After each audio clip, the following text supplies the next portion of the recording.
네, 안녕하세요. 노래한 영업사원입니다. 네, 오늘 제가 준비한 영상은 제목이 내가 아침에 버스킹을 하는 이유 영상입니다. 제가 최근에 다시 아침에 버스킹을 시작을 했는데요. 암사역 4번 출구에서 지금 아침 출근 시간에 7시 반부터 8시 한 20분 정도까지 이렇게 하고 있습니다. 제가 최근에 사실 영업을 그만둘까까지도 고민을 하다가 다시 도전을 해보기로 하면서 시작을 한 건데요. 하는 김에 제가 왜 아침에 버스킹을 하게 됐는지, 왜 노래하는 영업사원이라는 타이틀을 가지게 됐는지 그런 것까지도 한번 자세하게 설명을 드려보려고 합니다. 예전에 아마 자기소개 영상에서 잠깐 언급을 했었던 것 같은데 오늘은 좀 더 자세하게 얘기를 드릴 수 있을 것 같아요. 노래하는 영업사원의 탄생 비화, 지금부터 시작하겠습니다. 첫 번째로 간단한 제 소개인데요. 올해 5년차 자동차 영업사원입니다. 국내 브랜드 자동차 영업사원을 하고 있고요. 그리고 2019년부터 지금까지 버스킹을 하면서 영업을 해오고 있습니다. 유튜브를 시작한 게 뭐 그렇게 오래되진 않았는데요. 자동차 관련 팁, 그리고 기타 연주 팁, 그리고 각종 노래 커버 영상 등등을 올리고 있습니다. 밑에는 제가 지금까지 올렸던 주요 영상들이고, 구독자 수가 오늘 기준으로 409명인데 올해 5,000명 이상까지도 만들어보고 싶은데 열심히 한번 해보겠습니다. 가장 중요한 노래하는 영업사원의 탄생 배경으로 넘어가겠습니다. 일단 2018년 10월로 거슬러 올라갈 건데요. 그때 저는 중소기업에서 CS팀, 그러니까 고객 서비스 팀이죠. 그쪽에서 팀장으로 일을 하고 있었어요. 팀장이라고 하니까 뭔가 대단해 보일 수도 있는데 사실 스타트업이어가지고 CS팀 구성원이 뭐 2명, 3명 이 정도밖에 안 되는 회사였습니다. 연봉도 굉장히 낮고 미래도 불투명했기 때문에 회의감만 사실 깊어지고 있었어요. 일도 뭐 익숙해질 대로 익숙해졌고, 뭐 회사에서 뭐 인정은 받고 있었지만 그닥 만족도 자체가 높진 않았던 시절이었죠. 그리고 가장 중요했던 게 그 당시에 제가 정말 가지고 싶었던 드림카가 있었어요. 국산차는 아니고 수입차인데 당시 연봉으로는 택도 없었던 아주 저에겐 정말 꿈같은 차였어요. 그래서 이제 그 차를 사려면 돈을 많이 벌어야 되잖아요. 그래서 돈을 많이 벌 수 있는 다른 직업이 뭘까라고 생각을 해본 거죠. 그러니까 의사나 변호사 같은 전문직이 당연히 가장 먼저 떠오르더라고요. 근데 제가 그 당시 나이가 벌써 30 뭐 이 정도 됐었는데 다시 이제 공부를 할 자신도 없었고, 그렇게 생각해 보니까 영업밖에는 떠오르지가 않았던 거예요. 영업하면은 여러분들은 뭐가 떠오르시나요? 저 같은 경우는 보험이 가장 먼저 떠오르더라고요. 근데 보험 영업을 하기에는 아무래도 자신이 없었어요. 제가 보험을 뭐 딱히 좋아하는 것도 아니고, 그래서 내가 자동차를 좋아하니까 자동차 영업에 한번 도전해봐야겠다, 이렇게 생각을 하게 됐습니다. 그렇게 이제 집에서 그렇게 멀지 않은 그런 현대자동차 대리점에 지원을 해서 4번이 나왔어요. 4번이 나오고 명함까지 나오고, 그래서 이제 영업을 시작을 해야 됩니다. 영업은 뭐 대리점에서 뭐 이렇게 해라 이렇게 시키는 게 아니고 영업사원들이 다 개별적으로 알아서 하는 거예요. 그래서 저 같은 경우는 전단지를 그 당시에 8,000장 정도를 주문해가지고 아파트 지하주차장, 상가, 주택가 뭐 여러 군데를 돌면서 한 5,000장 정도를 뿌렸던 것 같아요. 그리고 그거랑 또 별도로 명함에다 사탕 같은 거를 이렇게 스테플러 찍어가지고 1,000장 정도 이렇게 뿌리기도 했고요. 그렇게 이렇게 5,000장 전단지도 뿌리고 명함도 1,000장 정도 뿌리고 이렇게 했는데 한 달 동안. 근데 문의 전화가 정말 딱 한 통 왔었어요. 한 달이 지날 동안에. 그 한 통 자체도 계약으로 최종 연결이 되지도 않았습니다. 그러니까 한 달 동안의 제 성과는 정말 빵이었던 거죠. 그래서 정말 절박해졌습니다. 왜냐하면 국산차 영업사원 같은 경우는 기본급이 하나도 없어요. 통신비 지원, 교통비 지원, 뭐 유류비 지원 이런 거 아무것도 없고요. 정말 제로예요. 그래서 차를 하나도 출고하지 못하면 정말 수입이 없기 때문에 이러다 굶어 죽겠구나 이런 생각이 자연스럽게 들더라고요. 그래서 어떻게든 사람들의 머릿속에 강력하게 기억될 수 있는 무언가가 있어야 된다고 생각했어요. 그러려면 당연히 뭔가 특이해야 되겠죠. 그래서 이제 생각을 했던 게 출근 시간에 지하철역 앞에서 기타를 쳐볼까라는 생각이 그때 들었어요.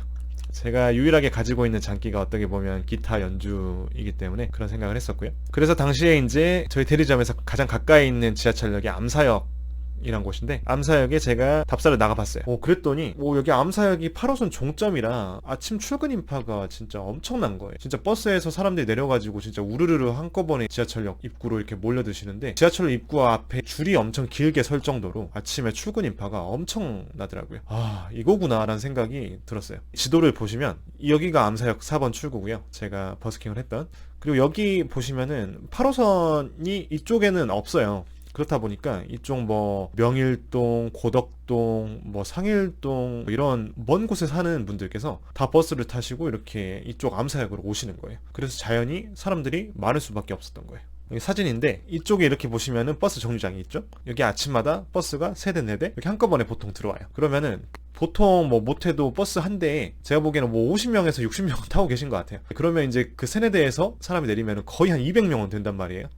그러면은 그분들이 다 이렇게 우르르르 이렇게 오셔가지고 지하철역 입구 앞에서 이렇게 줄이 생깁니다. 그러면 제가 이제 이 앞에서 기타를 치고 있으면은 자연히 지나가시는 분들께서 저를 보고 지나칠 수밖에 없는 그런 아주 좋은 환경인 거죠. 그래서 이제 무작정 처음에는 기타하고 제 이름하고 연락처가 적힌 보드판을 들고 나갔어요.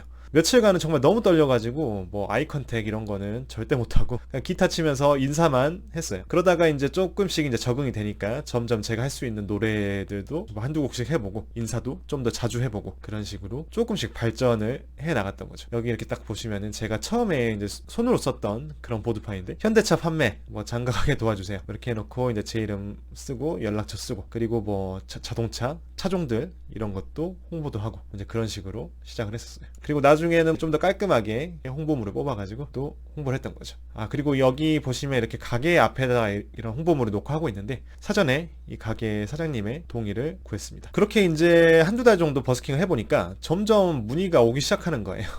한 달에 적어도 두세 건, 뭐 많으면 네다섯 건 이렇게 오더라고요. 그 전시장에도 그 기타 치는 사람 누구예요? 라고 묻는 방문객들 그리고 전화 같은 게 점점 늘어나는 거예요. 그렇게 이제 자연스럽게 노래하는 영업사원이 제 정체성으로 자리 잡게 된 거죠. 자 그리고 전성기인데 제 생각에는 이 전성기는 한 2019년 가을부터 뭐 2020년 초 정도가 아닐까. 코로나가 딱 오기 전 그쯤까지요. 그러니까 점심시간 버스킹을 제가 2019년 한 4월부터인가 시작을 했었는데 그때 이제 요일별로 여의도, 역삼역, 판교, 천호역 이렇게 했었던 것 같아요. 그게 이제 소문이 퍼지다 보니까 뭐 KBS 유튜브에도 출연을 해보고 몇몇 뭐 신문기사나 언론 기사 같은 데도 출연을 하기도 했었습니다. 당시 사진들 이렇게 짤막하게 보여드리면은 여기는 이제 어린이대공원 제가 주말에 토요일 보통 오후에 이렇게 가가지고 했었어요. 몇 번 하다가 이제 그쪽에서 장사하시는 상인분들이 계셨는데 그분들하고 마찰이 좀 있었어요. 그래서 중단할 수밖에 없었고 가운데 사진은 판교 유스페이스에서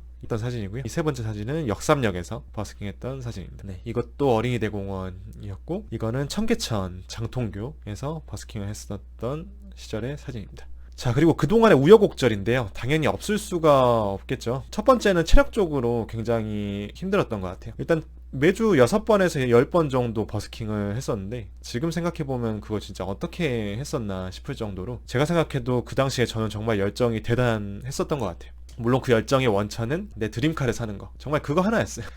그리고 이제 오른손 검지 손톱이 항상 달아 있었어요. 왜냐면은 이 오른손 검지 손톱으로 기타를 칠 때 쓰는 그 피크를 쥐고 이렇게 치다 보면은 이 검지 손톱이 자꾸 저 같은 경우는 이 기타줄하고 마찰이 되더라고요. 제 연주 자세가 좀 잘못된 걸 수도 있는데 그렇다 보니까 항상 달아가지고 우리가 손톱 너무 짧게 자르면은 막 아프잖아요. 딱 그 느낌이 항상 있었어요. 그리고 여름하고 겨울에는 당연히 날씨 때문에 여름에는 땀도 정말 비 오듯이 나고 겨울에는 추워가지고 정말 뭐 엄청 겹겹이 껴입고 손에는 이 손가락만 나오는 반장갑을 끼고 또 손난로까지 챙기고 해도 정말 힘들었습니다. 그리고 또 기타를 많이 치다 보니까 아침 점심을 버스킹 1시간씩만 한다고 해도 뭐 2시간 그리고 또 연습을 보통 뭐 하루에 한두 시간 했으니까 거의 3, 4시간 정도는 매일 기타를 치고 내 이제 무리도 자주 오더라고요. 자 그리고 두 번째 이것도 정말 힘들었는데 버스킹을 하면은 내가 할 수 있는 그 곡들 레퍼토리라고 하죠. 그거를 늘리는 게 점점 힘들었어요. 그러니까 처음에는 이게 열정이 또 넘치다 보니까 뭐 일주일에 뭐 한 곡, 뭐 일주일에 많으면 한두 곡씩 새로운 곡들 연습해가지고 그 다음 주에 레퍼토리로 추가를 할 수가 있었는데 그게 이제 몇 달 하다 보니까 점점 그 레퍼토리를 늘리는데 시간이 점점 더 많이 드는 거예요. 그렇다 보니까 점차 레퍼토리가 약간 고정되고 계속 똑같은 곡들로 버스킹을 하다 보니까 스스로 재미가 없어지더라고요. 그래서 점점 버스킹도 막 나가기 싫어지고 계속 몸이 무거워지게 되는 거죠.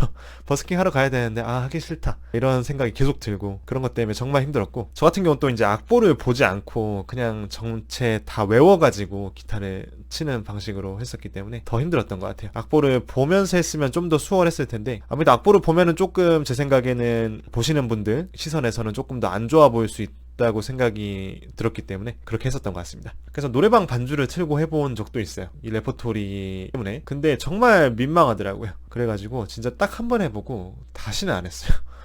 그러니까 이게 신기한 게 기타를 들고 나가면요. 기타를 이렇게 치면 뭔가 마음이 안정되는 게 있어요. 그러니까 뭔가 내 기타 실력을 스스로 어느 정도는 믿고 있고 어느 정도 잘할 수 있다는 그런 게 있기 때문에 그런 것 같은데, 노래방 반주를 틀고 하니까는 정말 거리에서 약간 발가벗겨진 채로 서 있는 느낌이 들더라고요. 그래가지고 더 이상 노래방 반주는 쓰지 않습니다. 자, 그리고 마지막으로 코로나가 이제 2020년 초반에 딱 터졌는데, 그 당시에 이제 사회적 분위기가 급속도로 냉각이 됐었잖아요. 예, 마스크 의무화가 되고 여러 가지 사회 분위기가 달라지면서 버스킹도 이제 금지가 되기 시작했어요. 뭐 대표적으로 홍대라든가 우리가 아는 그 버스킹의 약간 성지라고 불리는 데들, 그런 데서 이제 버스킹을 공식적으로 금지하기 시작을 했었거든요. 저도 이러면 안 되겠다 해서 버스킹을 중단을 하기도 했고, 조금 이제 분위기가 풀리고 나서 다시 마스크를 쓰고 재개를 했었는데요. 그래도 이제 횟수 자체가 많이 줄었기 때문에 판매 실적이 상당히 떨어졌었어요. 그래가지고 이제 2021년 뭐 중반 지나고부터는 정말 이제 실적이 많이 떨어져서 영업을 그만두는 것까지도 최근까지 정말 고민을 많이 했었거든요. 그래서 수입이 떨어지니까 이제 각종 부업을 많이 했어요. 차로 배달도 많이 해보고, 집 주변에 있는 뭐 중소기업 이런 데서 뭐 사무직 알바도 해보고, 뭐 화상 영어 강사 이런 것도 해보고, 여러 가지 많이 했었습니다. 또 정말 최근에는 진짜 정말 그만둘 생각을 하고, 뭐 사무직 면접도 보고, 영어 강사 면접도 보고, 진짜 진지하게 이직을 시도하기도 했어요. 자, 그런데 결론적으로는 영업에 다시 도전하기로 다시 마음을 먹었습니다. 그래서 앞으로의 계획은 요즘에 평일 아침 버스킹을 암사역에서 다시 시작을 해서 7시 반부터 한 8시 20분 정도까지는 버스킹을 하고 있고요. 그리고 4월 아니면 5월 정도부터 다시 점심 버스킹을 시작을 하려고 합니다. 월요일하고 금요일은 일단 청계천 장통교에서 할 생각이고요. 그 다음에 수요일은 판교 유스페이스 광장에서 할 계획입니다. 주 5일 점심 버스킹은 너무 힘든 것 같아서 앞으로는 주 3회만 하고요. 아침 버스킹은 가능하면은 평일에는 매일 하려고 합니다. 그리고 앞으로 더 많은 뭐 자동차 관련 뭐 정보나 팁이라든가, 그 다음에 기타 연주 관련된 팁이라든가, 또 제 기타 뭐 커버 영상, 노래 영상 이런 것들 많이 올려볼 계획이고요. 저도 궁극적으로는 뭐 구독자 10,000명, 50,000명 이런 목표를 가지고 있기 때문에 열심히 유튜브도 해볼 생각입니다. 그래서 많은 성원과 격려 부탁드리고요. 참고로 이 유튜브는 판매를 목적으로 하는 게 아닙니다. 그래서 제 이메일로 견적 문의, 뭐 계약 문의 이런 거를 주셔도 제가 답변을 드릴 수가 없으니까요. 견적이나 계약 문의 같은 거는 가까운 대리점이나 지점을 방문해서 해주시고요. 유튜브를 제가 하는 까닭은 요즘에는 뭐 퍼스널 브랜딩이라는 그런 말이 있잖아요. 점점 더 그런 게 중요한 시대가 될 거라고 하는데, 그러니까 스스로의 브랜딩을 위한 거라고 생각해 주시면 감사하겠습니다. 네, 지금까지 노래하는 영업사원이었고요. 네, 다음에도 또 재밌는 영상들을 준비하고 있는데, 다음에는 그동안 버스킹 하면서 있었던 좋았던 점들, 각종 에피소드들 이런 것들도 좀 언급을 해볼까 합니다. 네, 지금까지 시청해주셔서 너무 감사드리고요. 구독과 좋아요도 많이 눌러주시면 감사하겠습니다. 감사합니다.